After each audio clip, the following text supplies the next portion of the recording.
Hello, this is Matthew Robert Payne, and this is the book His Redeeming Love, and this is chapter 55 called Visions and Dreams.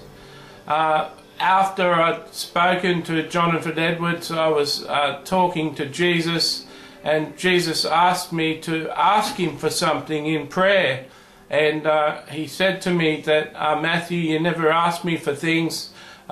You constantly just talking to me, but you never ask me for things, and I want to give you something. It was similar at this point to God talking to Solomon and saying, you know, ask me what you desire, and what you desire I'll give to you. And I remember Solomon asked for wisdom, and God was pleased with that and gave him everything else on top of that. Many people ask me, how do I have so many visions? How is it that I see angels and I see Jesus and I go to heaven? I have so many visions, and I can only really trace it back to this. When Jesus asked me to ask him for something, I asked him, what should I ask you? And he said, well, that's up to you. And I stopped for a moment and I was thinking, and the verse in Acts, which is a quote from Joel, said, and young men will see dreams, and older men and sisters and daughters will prophesy, and people will see dreams and visions. And I just got the idea of dreams and visions in my head, and I asked Jesus, could I have visions and prophetic dreams? If he was going to give me something, could he give me the ability to have visions and to dream prophetic dreams? And from that day on, Jesus opened the floodgates to visionary experience. And I've read books by famous authors and not so famous authors about visions and the supernatural, and many times when I read books of popular people or unpopular people about the supernatural, many of the experiences that they've experienced, I found that I've experienced too. I seem to have experienced the same thing as many authors, and often times that is like a real confirmation to me that I'm seeing the truth, that I'm actually seeing the right thing. I'm not being lied to, and I'm not being I'm not seeing something that is counterfeit by Satan. And for instance, I've been to heaven and met children who were former abortions, and I've met them in a park and communicated with them and talked to them on numerous occasions. And I really love talking to the orphan children.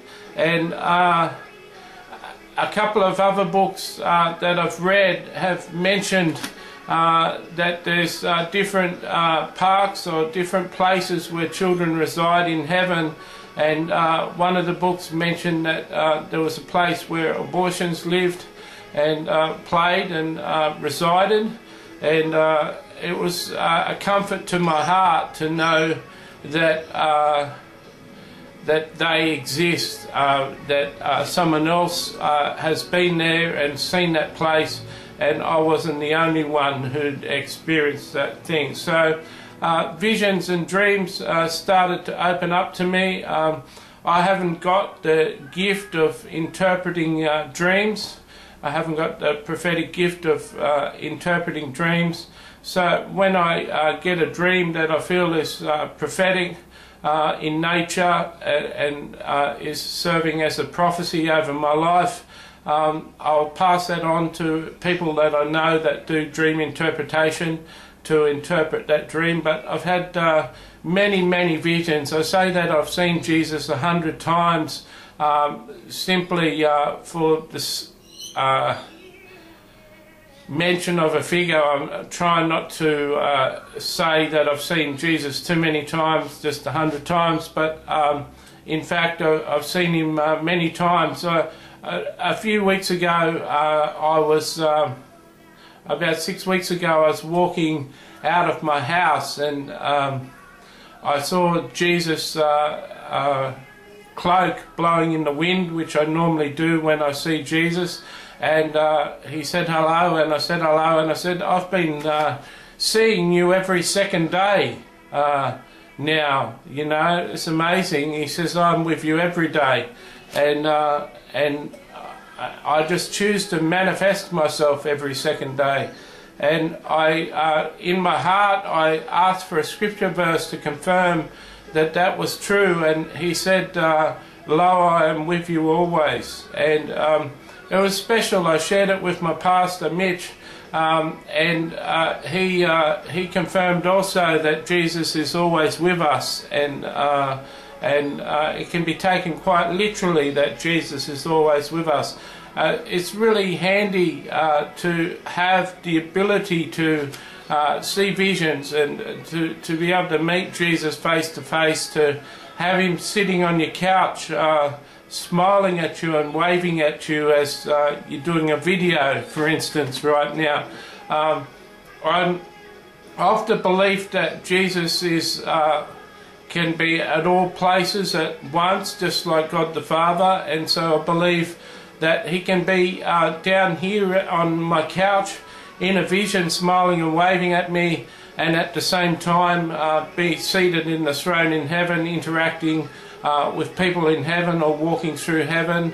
I believe that he can be at all places at once, and he's got that ability. Although he has got a human intellect and can interact with us humans on a human level, he also is God, and he's got the ability to be at several places at once.